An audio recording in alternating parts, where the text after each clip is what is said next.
Je veux vous montrer comment faire des régressions à l'intérieur de Desmos, parce que la question a été posée tantôt, puis j'avais pas la réponse rapide.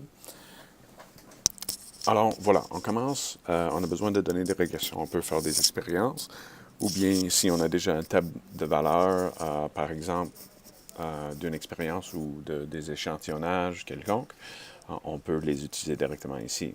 Alors, on peut, premièrement, aller ajouter un tableau, ou bien, ce qui est encore plus le fun, on vient ici, j'ai un Excel ici avec des données. Et voilà. Beaucoup de données à propos du longueur et par rapport au rapport entre la longueur du nez et la largeur du nez du kangourou gris de l'Australie. OK? On trouve des choses sur Internet, c'est incroyable. Là, j'ai copié mes données et j'ai juste besoin, ici dans Desmos, de coller. Et là, j'ai X1 et Y1 et j'ai toutes mes données déjà dans le plan cartésien avec un paquet de points. OK? Un nuage de points. Paquet de points, come on. OK. Bon.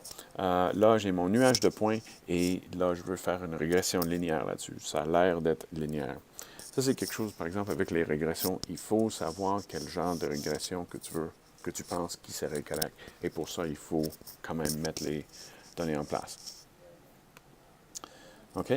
Alors, on va juste garder le X et le Y là-dedans. Pour faire une régression à l'intérieur de Desmos, on tape la formule, par exemple, on pense que c'est linéaire, donc Y est égal à mx plus b, mais il faut faire référence à Y1, comme ici, et au lieu de mettre égal, on va utiliser le tilde, mx1 plus b. OK? Et là, tout d'un coup, on a la droite la mieux adaptée à notre fonction ici. On a des statistiques là-dessus et on a utilisé la fonction ici y1 est égal à, enfin, approche à mx1 plus b. On a les paramètres, les valeurs d'une pente, par exemple, de plus 0,28 et on a une ordonnée à l'origine de 46,451. Donc, on a des informations pour écrire à la fin l'équation y est égal à 0,287 x plus 46,451. Donc, on a la formule maintenant de la fonction de régression et on a fait ça à partir des données qu'on a collées depuis Excel. Bon, est-ce que c'est tout? Non. Bien sûr que non. Desmos peut faire plus. Et là, ça devient intéressant. Ce qu'on voit ici, par exemple, c'est qu'il y a un certain écart entre certains points, entre les points et la droite comme telle. Il y en a, il y a celui-là qui approche beaucoup, celui-là aussi, mais bon. Alors, on fait une analyse statistique de la distance à la droite de tous ces points-là et ça nous donne le E1 ici pour les valeurs résiduelles et je peux faire une graphique de ça.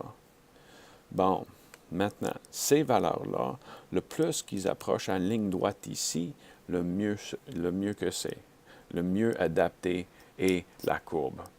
Donc ici, on voit que c'est quand même des données qui sont un peu éparpillées.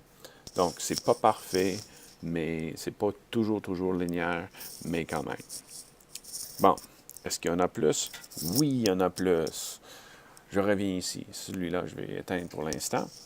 Alors ici, je clique là-dessus et je tiens. Puis là, je peux, par exemple, cliquer là-dessus. Et maintenant, tous ces points-là deviennent glissables. Donc, je peux voir c'est quoi l'impact s'il y avait ce point-là qui était beaucoup plus comme ça. Est-ce que ça fait une différence pour la pente? Ah oui. Dès qu'on commence à avoir un point qui est vraiment hors contexte, ça fait une différence sur la pente. Puis ça revient ici, et là, ça commence à monter. et ainsi de suite. On peut voir l'impact d'un point sur l'ensemble de données. Alors, Desmos nous donne l'option de pouvoir déplacer les points. Ça nous donne l'option de copier-coller les données depuis Excel et ça nous donne l'équation, enfin les paramètres pour l'équation qu'on tape ici à partir d'une régression linéaire. Bon, rapidement, on va faire la même chose pour une régression quadratique. Là, je vais juste cacher tout ça. Et là, je vais aller chercher mes données ici. Puis là, j'ai des distances en mètres et l'angle de départ de la balle frappée, un baseball frappé. Alors ça, je peux copier tout ça.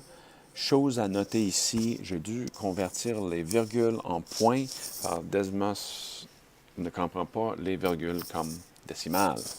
So, ça, c'est un petit hic, là, mais quand même, on arrive à changer ça. Là, on va revenir ici. Et encore une fois, je colle mes données. Et là, je vais faire un zoom là-dessus, qui soit plus proche. OK. Et on reconnaît, par exemple, que ça a l'air pas mal quadratique comme fonction. Alors, je tape. Et là, je note bien que je suis avec Y2. Donc, Y2, utilise mon tilde. AX2 au carré plus BX2 plus C. Et là, on a un parabole, on a une fonction quadratique qui approche à nos données, nos valeurs qui sont là.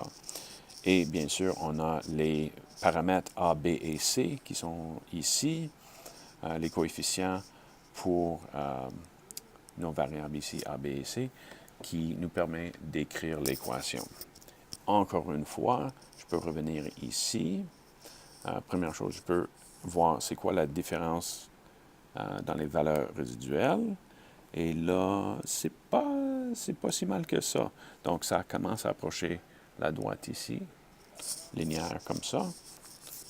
Et je peux aussi prendre celui-là et on va le rendre changeable. Et admettons, si celui-là était plus à droite, on commence à changer la courbe pas mal.